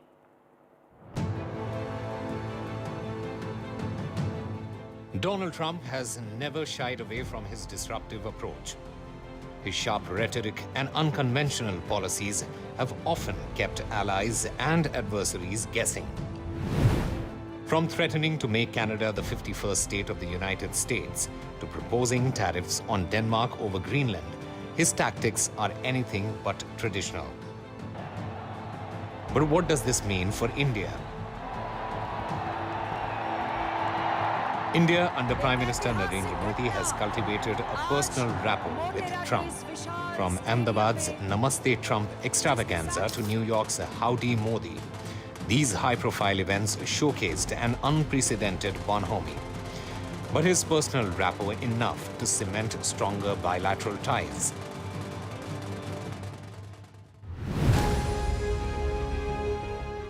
Economically, the United States is India's largest trading partner, with bilateral trade reaching $118.2 billion in 2023-24.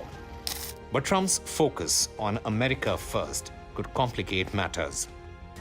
India faces concerns about high tariffs on exports, restrictions on H-1B visas, and the possible deportation of undocumented Indians. Trump's unconventional approach, often seen as a mix of bravado and bargaining, may bring both challenges and opportunities. For India, with deals like the GE-HAL jet engine partnership and agreements under Biden's administration, the groundwork for deeper collaboration is set. Will Trump's push for US companies to manufacture in India further strengthen this bond? Strategically, India remains a key player in countering China's aggressive posture in the Indo-Pacific. Trump 2.0's policies towards China will determine the depth of Indo-US collaboration in platforms like the Quad. Within 24 hours of Donald Trump's second-term inauguration, the US will host Quad foreign ministers, India, Japan, and Australia on the sidelines of the ceremony. This reflects on the Quad's central role in Trump 2.0's foreign policy and its focus on countering China's Indo-Pacific aggression. Thank you very much. Mr. President, reaction? Trump's immigration policies remain a double-edged sword. While H-1B visa restrictions may challenge Indian professionals, the influential 4 million-strong Indian-American communities continues to serve as a crucial bridge between the two nations.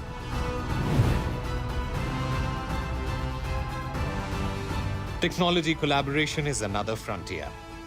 Under Trump 2.0, initiatives like the ICAT agreement, focusing on critical and emerging technologies, could redefine India-US tech collaboration. From semiconductors to AI and quantum computing, the potential is immense. As the Trump administration prepares to rewrite the rules of global diplomacy, the India-US partnership stands ready as strategic partners shaping the future. With Rhythm Arcadia, Bureau Report, NDTV World.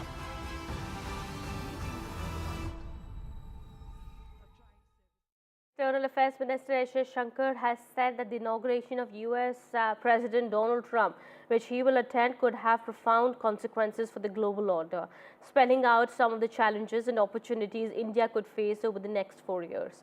The incoming Trump administration could impact India, particularly when it comes to trade and immigration rules.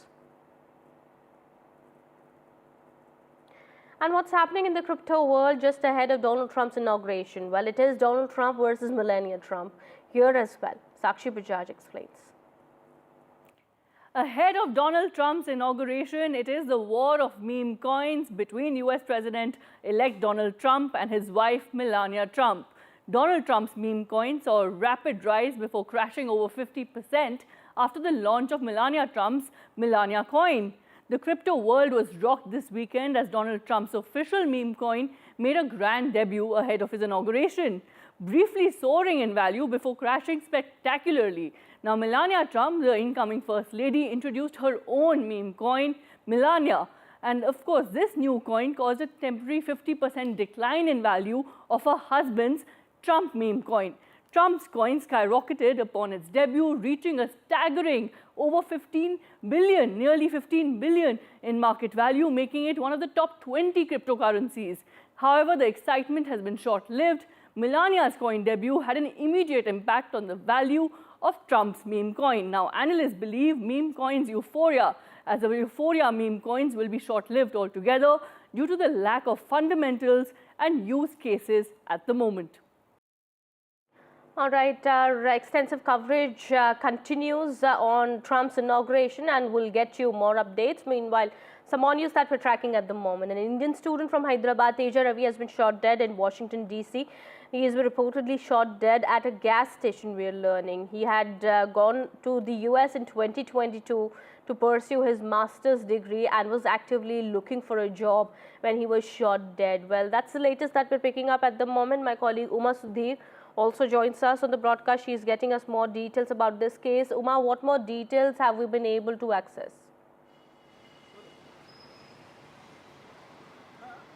So 26-year-old Ravi Teja had gone to the US in 2022 to pursue a master's degree, and he was at a gas station in Washington, D.C. when this shooting incident has taken place, in which his life has been lost, and his family, which stays in Hyderabad, Chaitanya Puri, they have been informed, and obviously they are devastated, and the father says this kind of a fate should not befall anyone, because anyone who's going to the US is going with those dreams of a good life in America, and the dollar dream is there. And then for something so unfortunate to happen is something that has shocked the neighborhood and the country itself, because huge numbers of students, in fact, go every year, and it's only in 23-24 that India, in fact, surpassed every other nation to send the highest number of students to the US. More than 3.31 lakh students go from India to the US. More than any other country, it's the Indians who are in the highest numbers, and the Telugu states as well go in huge numbers. And just in 2024, I must point out that there have been as many as 11 deaths of students in the US, and out of them, at least 8. And this is the 9th incident where you are talking about an unnatural death. In some of those cases, it has not been very clearly established what happened, but many of them are also unnatural deaths, and therefore the concern among families here about students going to the US to pursue higher studies and becoming victim of violence there. Back to you. Right. Thank you so much, Uma, for getting us all those details there. We'll keep an eye on the developments here on this big story that we're tracking. That's an unfortunate bit of news that's coming in from the US. Another incident now that has been reported, this against an Indian student once again. Now, Ravi Teja is the name of the student who's been killed, and well, his family members have been informed. That is the latest we are learning at the moment. Shifting our focus now to some more news coming in from Mumbai.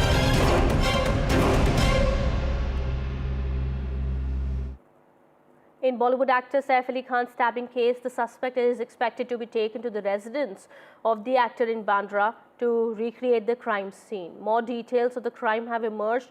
As per sources, the police were able to nab the accused after he had made a UPI payment at a stall in Worli for food and water. Well, his mobile number was traced to Thane by the cops. He had gone to Thane after Worli. Now, do remember, the Mumbai police was granted 5 days of police custody of Mohammad Shariful Islam Shehzad, and the police is still investigating the case. Also, what we are learning is that, as per doctors, Saif Ali Khan is not expected to be discharged today. However, his sister had said that he is recovering well. First, that we're very, very happy that he's recovering well, and we're very thankful, and we feel very blessed and grateful that it wasn't any worse. And thank you for all your wishes. Thank you so much. Thank you. Thank you. All right. Saif is recovering well. That has been informed by his family members. However, as per doctors, we are learning that he is not going to be discharged today. Earlier, there were speculations that Saif Ali Khan is going to be discharged from the hospital today itself. But what we are learning now is that this could still take more time for Saif Ali Khan to be discharged from the hospital. But on the investigation front, what we are learning is that the Mumbai police is trying to find answers to more questions.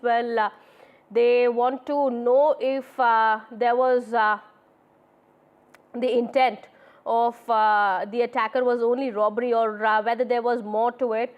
So at the moment, the investigation is still underway, and it is also very much expected that the accused will be taken to the crime scene, that is Saif Ali Khan's residence, in order to recreate the crime scene.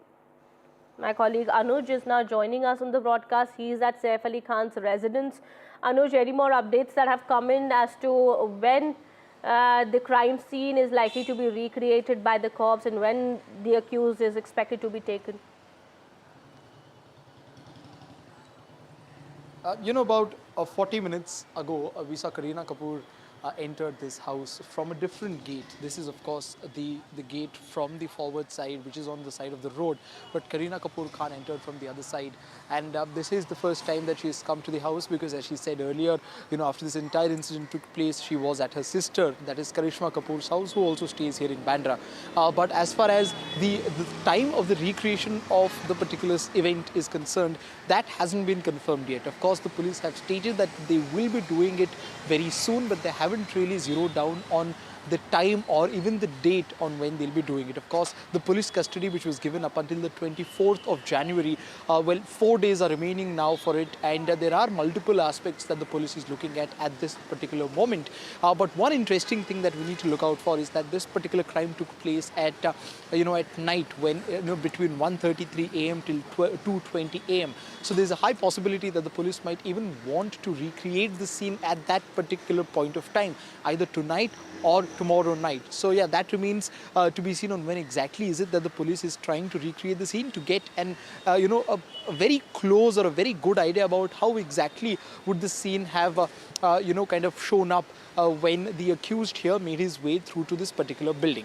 Secondly, the police is also keeping a very close eye on the Bangladeshi input angle that is coming through. We're seeing that it is not just the people with whom this individual stayed in Worli, or the owner of that bike which had left him in DN Nagar and Dhiri, but it is also the contractors, it is the people where he worked, which are being questioned and been interrogated by the police and authorities here in India in Mumbai, to understand the full extent of this particular person's history in the last 5 or 6 months while in Mumbai. We know that he's been here since 24 September last year, and he changed a number of jobs since then, right? And there are he's also been told to leave a few jobs, right? Some jobs claim, some job owners, or some place owners claim that he was a very good employee for them, while he has been involved in certain mischievous activities as well, is what has been said about him at certain places. So a lot of these things need to be corroborated with first-hand information by the police.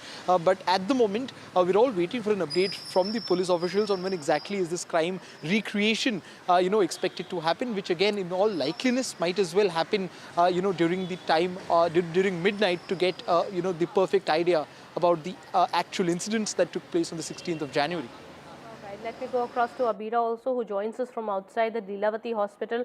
Abira, what is the update coming in? We do understand Kareena Kapoor has already returned home, who all are present with Saif Ali Khan at the moment in the hospital, and we do understand there must have been tight security at the hospital at this point in time also.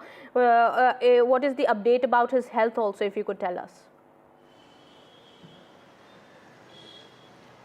I spoke to the doctor, and the doctor told us that he is doing great, but he will not be discharged today. Sharmila Tagore, Saif Ali Khan's mother, is still inside. As a ritual, she always makes sure she comes in. She's the first to come into the hospital in the morning, and she leaves only by evening, so she's there whole day. Kareena keeps coming in and going out whenever required. We also have seen her sister Sohali Khan and brother-in-law Kunal Kemu, who keeps coming in. Yesterday, the kids Taimur and Jay first time came to meet their father Saif after the incident, but they were there only for 20 minutes. We have seen that there have been security around the family. There was at least 5 bodyguards around Kareena and the kids when they entered and when they left in a different car. So they have tightened the security around them. These are all personal bodyguards that have been hired. They have not been given security by the government. So right now what we see is outside Leelavati. I am outside Leelavati right now. There is police in every gate. There are 2 gates. One is the entry gate and one the exit gate, and there is police in both the gates, as well as their security. The hospital security is there.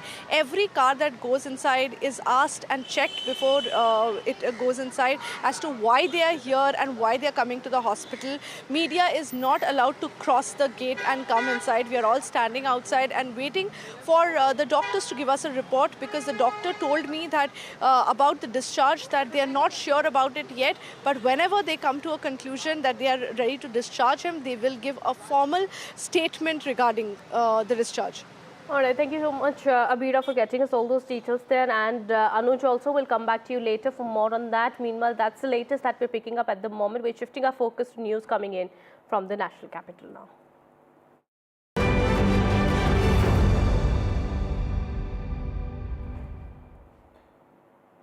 The BJP and the Aam Aadmi Party are at it again with new posters that the BJP has taken Ghoshna Mantri Jai by Arvind Kejriwal. Well, the Aam Aadmi Party has hit back asking who is the BJP's groom as far as Delhi is concerned. Well, this is in reference to BJP's chief ministerial phase. That's the latest that we are picking up. Well, the fight between the BJP and the Aam Aadmi Party escalates ahead of Delhi polls that are due to take place on 5th of February. Well, and the results are going to be out on 8th. Well, before that, this fight is only going to intensify, with the poster war also escalating between the two sides. It's time for a quick break here. More continues on the other side.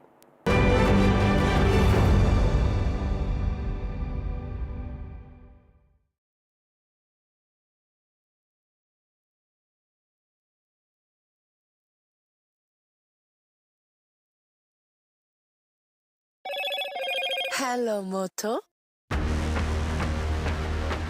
Motorola Edge 50 Pro, world's first AI-powered pro-grade camera.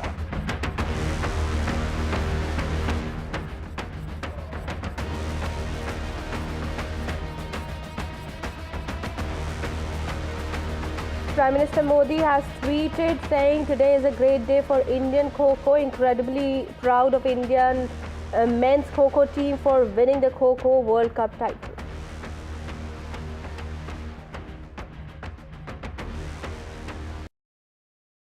In today's interconnected world, India's voice is more crucial than ever. When India speaks, the world listens. At NDTV World, we are that voice, bringing you intelligent and insightful news from India and beyond. From geopolitics and diplomacy to economic shifts, migrations, tech disruptions, and the stories of our diaspora. We cover the news that shapes our global future. NDTV World, your new home for global news, is here.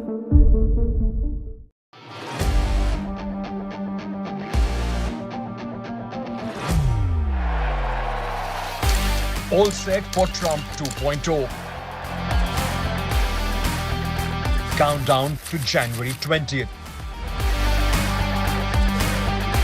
Terror shadow, visa wars. All the twists and turns. Tracking Trump takeover. Every day at 10:30 p.m. only on NDTV 24/7. Hello and welcome to the best of the World Economic Forum in Davos, Switzerland. For 2 decades, NDTV has been a window to the world's greatest thinkers, leaders, Nobel laureates and stars at the World Economic Forum in Davos, Switzerland. From Bill Gates to Shakira to Randy Zuckerberg to top ministers to what is often the biggest story, India, a global economic powerhouse. Conversations around our greatest challenges from AI to wars to sustainability. Join us, NDTV's Vishnu Shom and me, Neeraj Shah, as we engage with the world's finest. NDTV at Davos from January 20th to January 25th.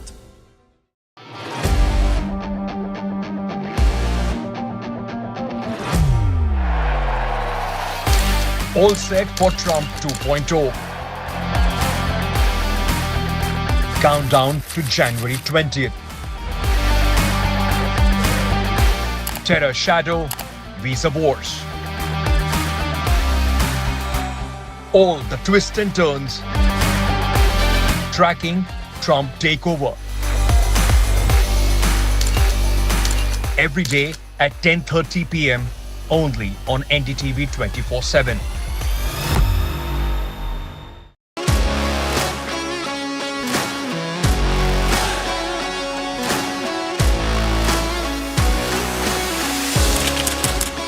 We are able to maintain the democratic fabric and the democratic system. I want to do something that can make a difference. लगातार जनता की आवाज को सरकार तक पहुंचाने का काम मैं करता हूं.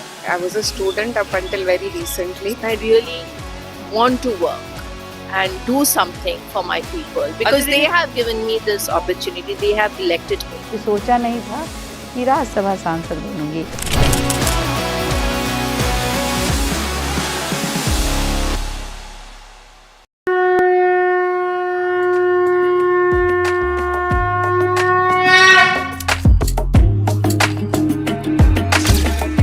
Mahakumbh, the festival of faith, the world's biggest spiritual festival, the divine dip and the spiritual sangam, a sacred conference. Hello, Moto. Motorola Edge 50 Pro, world's first AI-powered pro-grade camera.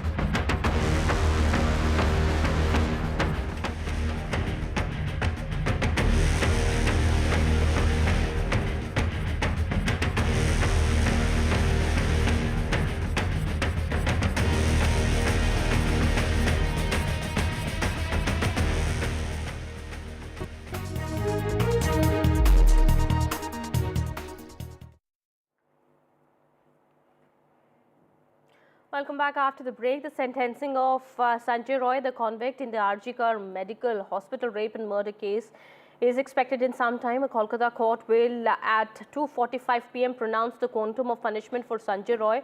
He is a civic volunteer who has been convicted of raping and murdering the trainee doctor at RG Medical College in August last year.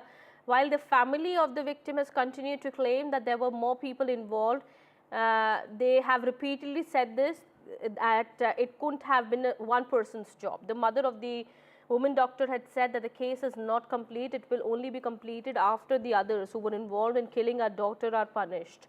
We will wait for that day. Till that day, we will not be able to sleep. Well, the judgment is being pronounced nearly 2 months after the in-camera trial had started in November last year. My colleague Tanushka joins us on the broadcast here. She's getting us more details about the case. The sentencing is expected in some time. 2:45 p.m. is when we are expecting the sentencing to take place. Who all are present in the court at the moment? Are the victims' parents also there? Right, Kitty. So the court will resume with its, quantum of punishment and the final verdict on the RG Kaur rape and murder case at 2:45 p.m. And what we have understood from the hearings up until now, the proceedings, is that the court has said that, the judge has said that it has been proven that Sanjay Roy has also been convicted and has been proven guilty, that he is the one who raped and killed the victim. And at this point, we're looking, the charges under which Roy has been convicted entail a minimum sentence of life imprisonment, while the maximum can also be a capital punishment, which is the death penalty. And this is the main, focus of the arguments that took place in court today with respect to, because death penalty is in the rarest of rare cases, and the nature of the case is being observed at this point, is being examined at this point. The court is saying that the evidence that they have been produced with, they will form a decision on that basis only, whereas the convict Sanjay Roy was also given a chance to speak his mind on his views on the punishment,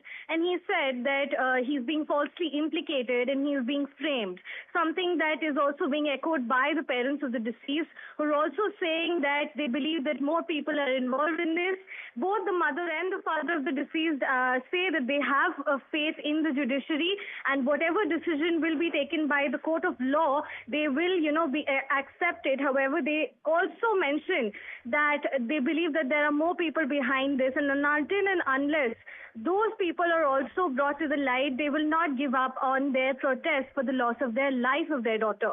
Yes, that is what the family has been saying, that the evidence was destroyed even before the case was handed over to the CBI. The case was earlier with the Kolkata police, and so it took some time, a few days, for the CBI to take over the case, and they believe that there was crucial evidence that would have been important, in the case, and what they've said, that this couldn't be one person's job. The mother of the victim has been repeatedly saying this, that she believes it's not one person's job.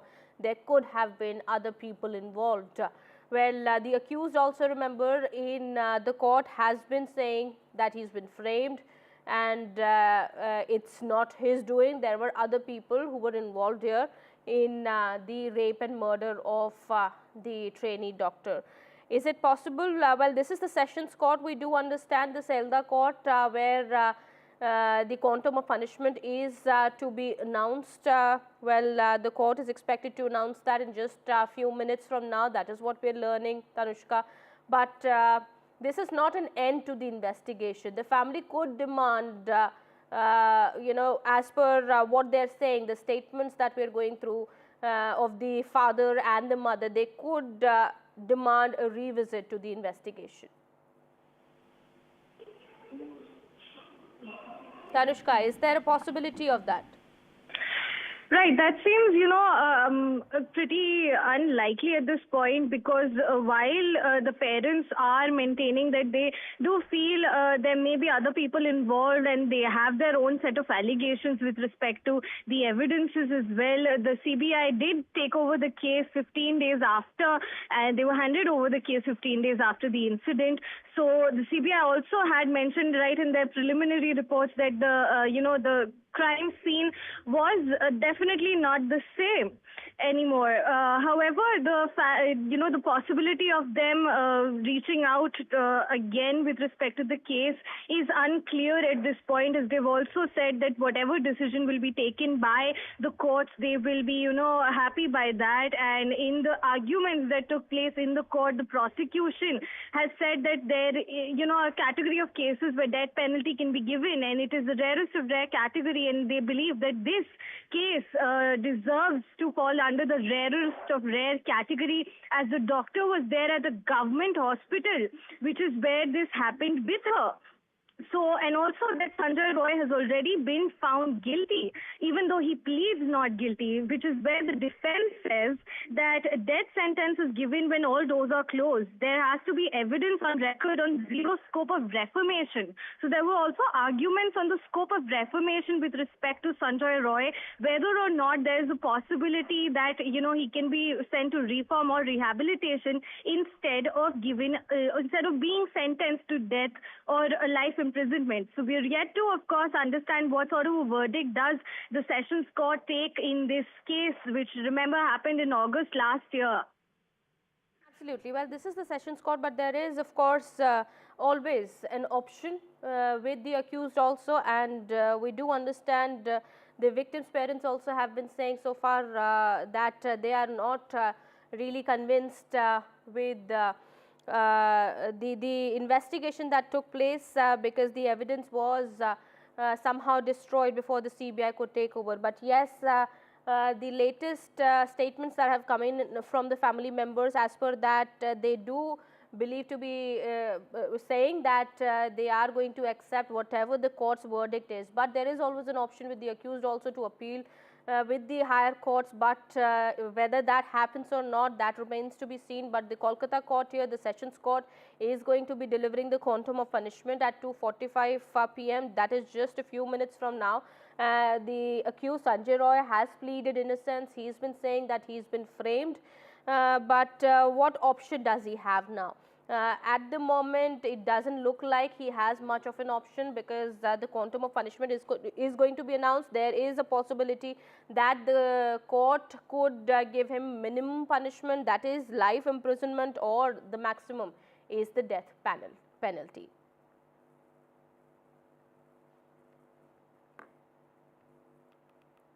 All right, we have more news that we are tracking at this point in time. We're shifting our focus. This is coming in from Uttarakhand. Uttarakhand is set to implement the UCC. Chief Minister Pushkar Singh Dhami had announced the implementation of UCC starting January 2025. The state has completed preparations, including a dedicated portal and mobile application for online services. Dhami said the state has done its homework for the implementation of the UCC, and with that, Uttarakhand is set to become the country's first state to implement the UCC after independence. He has instructed the officials to ensure proper training of the personnel, besides arranging all kinds of basic facilities to implement the provisions of the code. हमने ये वायदा किया था कि हम सबसे पहले सरकार बनने के बाद पहला काम करेंगे, यूसीसी का विधेयक लाएंगे। हम यूसीसी का विधेयक लेकर आए और उस पर सभी ड्राफ्ट कमेटी ने ड्राफ्ट बनाया, विधेयक पास हुआ, राष्ट्रपति महोदय की मंजूरी मिल गई, एक्ट बन गया। एक्ट बनने के बाद प्रशिक्षण की जो प्रक्रिया है वह भी हमारी लगभग पूरी हो गई है, और आज माननीय मंत्रिमंडल में इस बात पर हमने चर्चा करी है कि जल्दी से जल्दी हम उसका डेटों का, चूँकि सारी तैयारी होने के बाद, क्योंकि भारतवर्ष में सबसे पहले यूसीसी लागू करने वाला राज्य देवभूमि उत्तराखंड बनने जा रहा है, तो सभी चीज़ों की समीक्षा करने के बाद हम जल्दी ही डेटों का ऐलान करेंगे। All right, news from Kerala now. As many as 58 people, including 6 minors, have been arrested in Kerala's Pathanamthitta in a shocking case of sexual abuse of a minor girl who happens to be an athlete. This went on for about 5 years. Well, the information has been given to NDTV by the Pathanamthitta SP.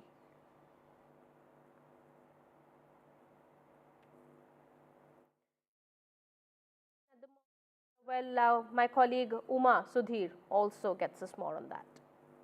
I spoke to the Pathanamthitta SP, Mr. Vinod, and he has said that 60 people have been identified as accused in Pathanamthitta. About 30 cases have been registered, which means 30 FIRs have been registered. And out of the 60 people, in a matter of few days, 58 people have been arrested. This would include about 6 minors who have also been taken into custody. Of course, technically that is not an arrest, but they have also indulged in the sexual assault of this girl. There is also another case that has in fact happened in Thiruvananthapuram involving the same girl. This girl had gone for an event to Thiruvananthapuram. As we mentioned, she has been an athlete and she had gone for an event to Thiruvananthapuram where we are told that again two people had assaulted her sexually, abused her, and therefore those two people have also been arrested. As you mentioned, this entire episode, horror rather, has happened between 2014 to 2019, and what we understand, from the age of 14 years to about the age of 18 years. Now she's 18 years in a few months is what the SP told me, and from 2019 onwards is when this has happened. And the last case that happened was in November of 2024. That is the last recorded case that the police has in its records now, based on the statements that were given by this girl. Of course, her parents are both are daily wage laborers, and they seem to have been quite oblivious to what happened. The police has found corroborative evidence in the form of the cellular digital evidence in the mobile phone that the girl was using, through which she was in fact solicited or coerced or made to indulge in these kind of activities. It of course began with a neighbor who was some kind of a mentor, sports mentor for her, who had lured her into sexual activity when she was about 14 years of age, and subsequently we are being told that he had used the video and photographs of that time to blackmail her, and the net just grew, and shockingly